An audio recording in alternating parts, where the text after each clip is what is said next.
How's it going, guys? Today's video is brought to you by filming everywhere, anywhere, whenever you can, thanks to having a baby. So, new location. I'm not in a hospital bathroom. I'm not at my house. I'm not at the dining room at my house. I am at another location to film and get some videos done and get some other work done as well. But I thought I would continue our series on games I got, which over the course of time will just give you an understanding of all the games I have in my collection and maybe a little bit about who I am and what I like along the way.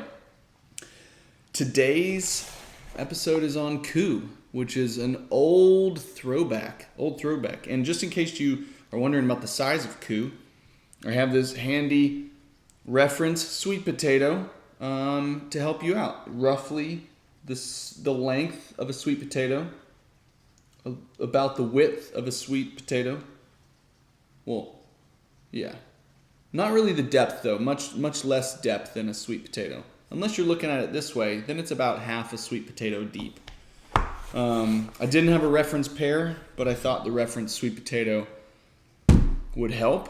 Actually, I may keep this because I think that would be a good timestamp thing. I just hold up a sweet potato, and that's going to be my reference for timestamps.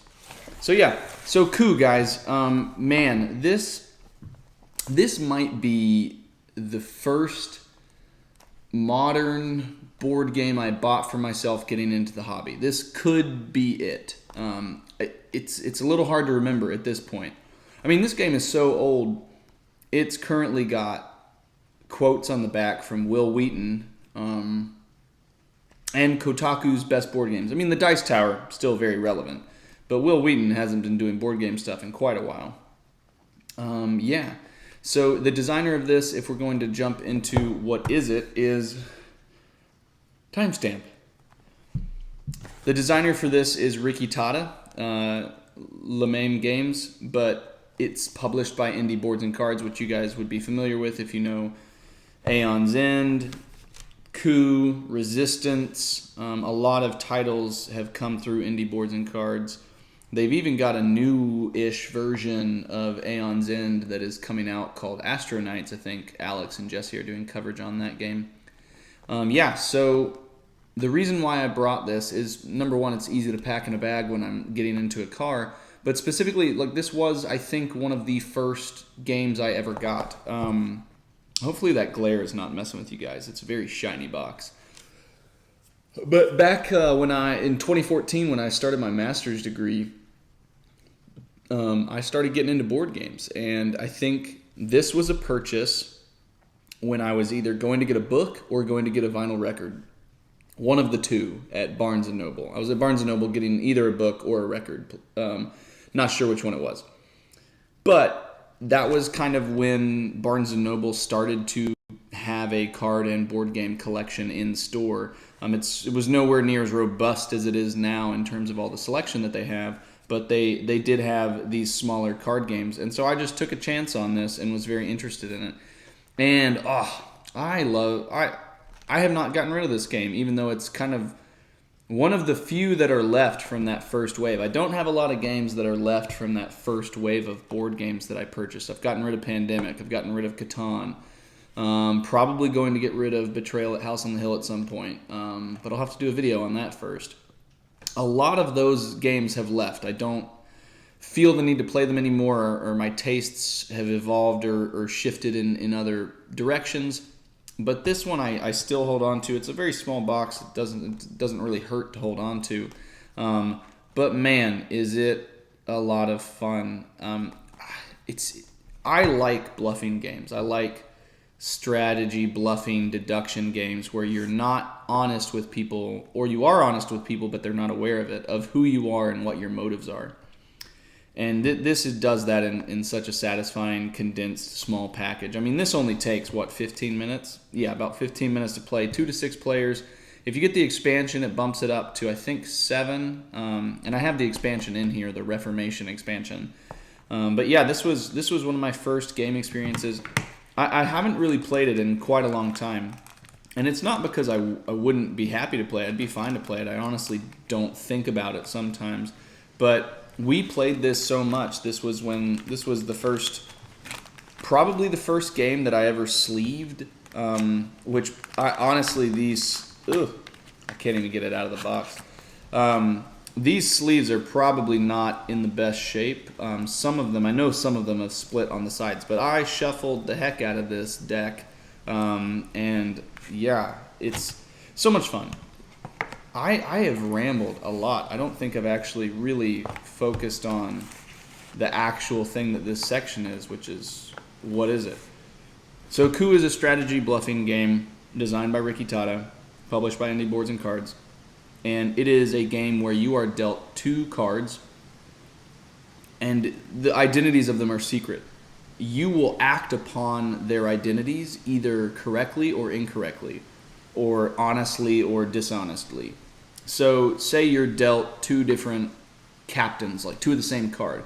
You could pretend that they are whatever card you want. You could pretend to be the Duke. You could pretend to be the Ambassador. You could pretend to be the Contessa or the Assassin. You can also pretend to have 2 captains. It's however you want to manipulate the story around the table that you're telling the other players. But the thing is in this game, there are multiple ways to die. Number 1 is you challenge somebody because you don't believe that they're acting on the actual role that they've been dealt. And they have 2 options, remember. But when you challenge them, if you're correct in your challenge, they have to kill off one of their 2 characters. Or if they only have 1 left, their remaining character. If you're wrong on the challenge, you have to lose one of your characters. So challenging can be pretty brutal because it can either fully kill somebody out of the game or fully eliminate them from the round, or it can seriously hamper your chances of winning. But in addition to that, there is passive income every round, and there is the one character, the Duke, who generates even more income, and then specifically the captain can steal income from other people. And if you ever get to have 7 or more coins, you can enact a coup, which is you just outright kill another player's card.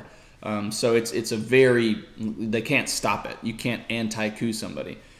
So it's a very, it's just a satisfying game. I honestly, just talking about it makes me want to kind of play it. So I may play it sometime soon, and maybe I'll come back and tell you how I feel, so many years later on.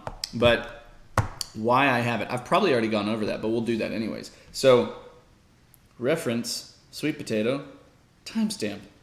Why I have it.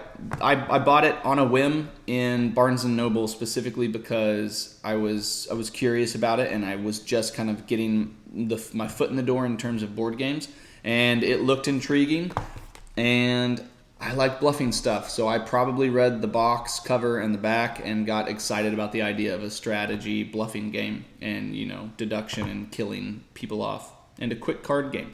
So that's why I have it. What do I like about it? I didn't bring my notes with me. I should have brought my notes with me, but we're doing this mobile, guys. We're on the go. Timestamp. What do I like about it? I like the fact that you can act on roles that you don't have at all. In some strategy games, you don't want people to know what you have. In this, you can brazenly be what you are. It just maybe will hurt you whenever you try to pretend to be somebody else because you really need to use a particular action. And so what's clever about this is trying to determine when is the best time to lie and when is the best time to tell the truth. And if you do it at the right moments, you'll tell the truth when they're certain you're lying and call you out on it and lose. And then they'll let it pass when you're lying because you haven't really maybe flexed or chosen enough roles for them to be sure whether that was a lie or not. A lot of little social deduction nuances in this, and it's very satisfying. I also like that I don't mind elimination games, but they have to be done in a way that doesn't feel painful to the player in the context of the game. I say that. I mean, I love Twilight Imperium and Forbidden Stars, and both of those can technically have player elimination in a way that makes them have wasted hours of their day. So I guess it just has to be contextual as to how you lose. I don't mind that this game has player elimination, specifically because the game doesn't take very long. So you can finish a game while the other person's waiting or the other players who have already been eliminated, they can chill and talk around the table, and then they can come back into it. So I like the player elimination. I like the deduction. I like the strategy. I like the experience. I like the nostalgia of my time with this game. It's very possible that it could leave in the future. You know, if I play it recently and I'm like, this doesn't really do it for me, then, you know, I'll probably get rid of it. But for now, I like it.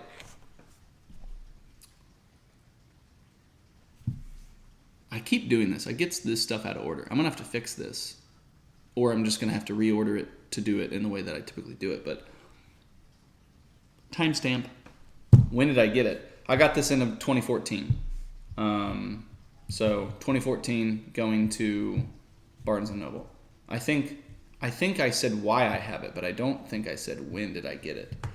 For the next foreseeable future, guys, there's the distinct possibility that I am not going to have my head on straight in terms of sleep deprivation and other stuff. But I don't care, and we're going to get over it, and we're going to get through it. So, when did I get it? And then, will it leave? Timestamp. Will it leave? Maybe. Very maybe. Very maybe. That's a high dollar phrase for you. Very maybe. I think that actually this game is simplistic enough that in terms of playing it again for the first time, I think I could play this and teach this to my son. I think he would have a blast. So I definitely, I think that might be the context in which I play this game again, is teaching it to my son.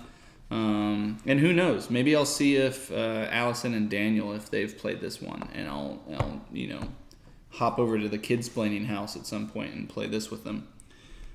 But other than that, will it leave? It very well could. If it's not a good experience jumping back into it after this many years, then I could see myself getting rid of it. So that's yarp. Okay, so that's that one. And then let's see. Will it leave? What would you like about it? Or would you like it?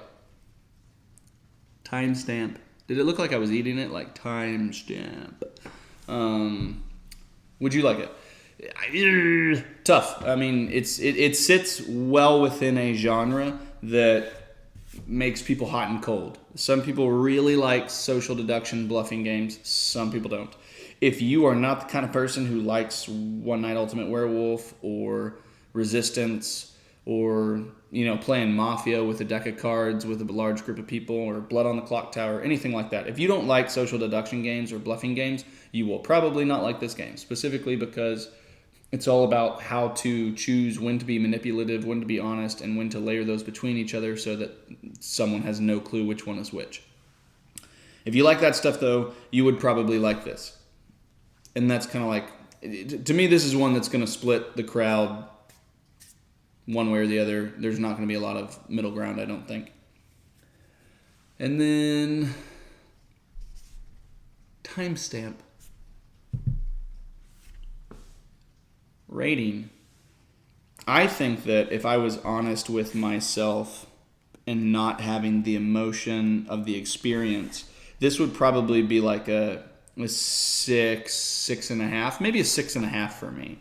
But I have enjoyed this enough over the years, and I like this genre of game that for me, it's a 7 out of 10, which I think is a fine score. I don't think it's shocking anyone. I don't think it's massively impressive to the game, but this is at its core a simplistic game. It's not supposed to be, I feel like I'm hunched. I feel like I'm just like hunchback of Baby Dame. Or Notre Dame. Oh, I'm going to stretch. I don't think there's a problem with this being a 7 out of 10. I think I'm happy with that. That doesn't bother me. I think there are much more complex and intriguing mechanical games that still land as a 7 for me. But this being a small box, quick playing game that can get, a lot of the bigger a game gets, the fewer people I typically want to play it with in terms of player count. Not people that I want to play it with, but the number of people I want to bring to the table. Like, for example, we just played Brass Birmingham over the holidays, and we played it at 4. And yes, 2 of them had never played before, and me and the other person were kind of relearning the game because it had been a while. But it's too long at 4. 3 for me is a sweet spot with Brass Birmingham. Or even 2. I enjoyed it at 2. But 2 or 3, I wouldn't want to do 4. So I use that as an example of the larger a game is, typically I want a smaller core player count so that it doesn't increase downtime and increase this, like a game taking way too long. This, though, can field 2 to 6 players. And if it has 6 players, I'm totally okay with it. It's going to be a little bit more hectic because there's going to be a lot more roles dealt out around the table. But I'm also happy to play this at 3 players. So this sustains a wider player count much easier than larger games do, which is to its credit and to the benefit of the design, the benefit of a small box experience. So, that's my rating. And then thumbnail. I think the thumbnail should just be the timestamp. I think it should just be a reference